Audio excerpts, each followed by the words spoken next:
Welcome বন্ধুরা, আমার চ্যানেলে তোমাদের স্বাগত জানাই। তো তোমরা যারা 2025-এ মাধ্যমিক দেবে, তোমাদের আর কয়েকদিন পরেই কিন্তু টেস্ট পরীক্ষা শুরু হবে।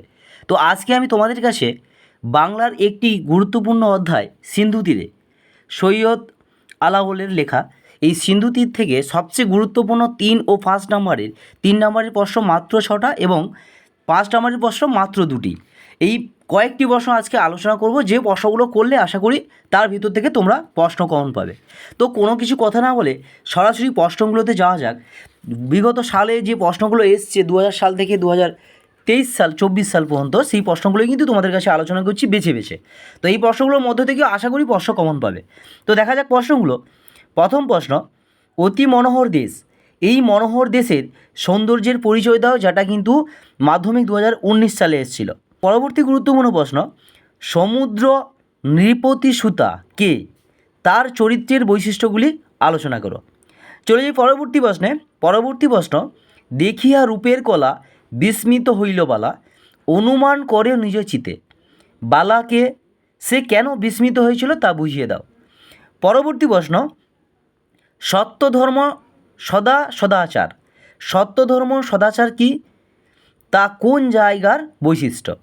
পরবর্তী প্রশ্ন, দিব্যপুরী সমুদ্র মাঝার, দিব্যপুরী বলতে কোন পুরীকে বোঝানো হয়েছে তার বর্ণনা দাও।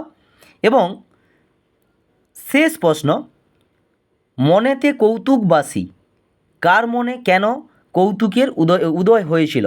এই যে 6টা প্রশ্ন এখান থেকে বললাম, আশা করি এর মধ্য থেকে তোমরা কিন্তু প্রশ্ন কমন পাবে। 3 নম্বরের প্রশ্ন তোমাদের এই যে অধ্যায়টি রয়েছে সিন্ধুতে থেকে।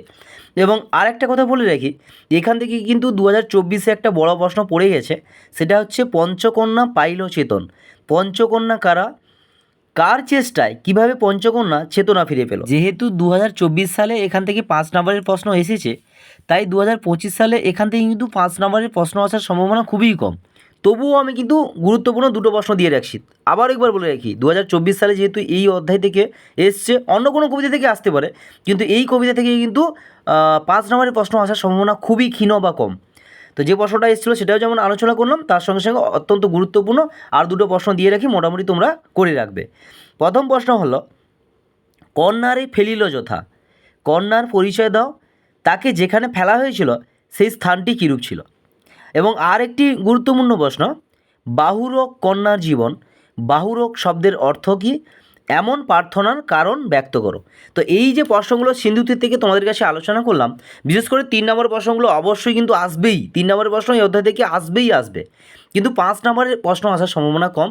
তবুও যেগুলো গুরুত্বপূর্ণ মাত্র 2টি প্রশ্ন আমি তোমাদের কাছে আলোচনা করছি, এবং যেগুলো করলাম আশা করি এই প্রশ্নগুলোর মধ্যে থেকে তোমরা কমন পাবে তোমাদের টেস্ট ও ফাইনাল পরীক্ষা। তো এইরকম ভিডিওগুলো পাওয়ার জন্য অবশ্যই কিন্তু চ্যানেলটিকে একটা লাইক করে সাবস্ক্রাইব করে দাও, যাতে পরবর্তী ভিডিওগুলো পেতে পারো। এবং তার সঙ্গে সঙ্গে বলে রাখি, এই অধ্যায় থেকে অর্থাৎ সিন্ধু তীর থেকে সবচেয়ে গুরুত্বপূর্ণ যে প্রশ্নগুলো পরীক্ষায় আসতে পারে 1 নম্বরের জন্য, পরবর্তী ভিডিওতে আলোচনা করব। অবশ্যই কিন্তু চ্যানেলটিতে নজর রাখো যদি বাংলা বিষয়ে ভালো নাম্বার পেতে চাও।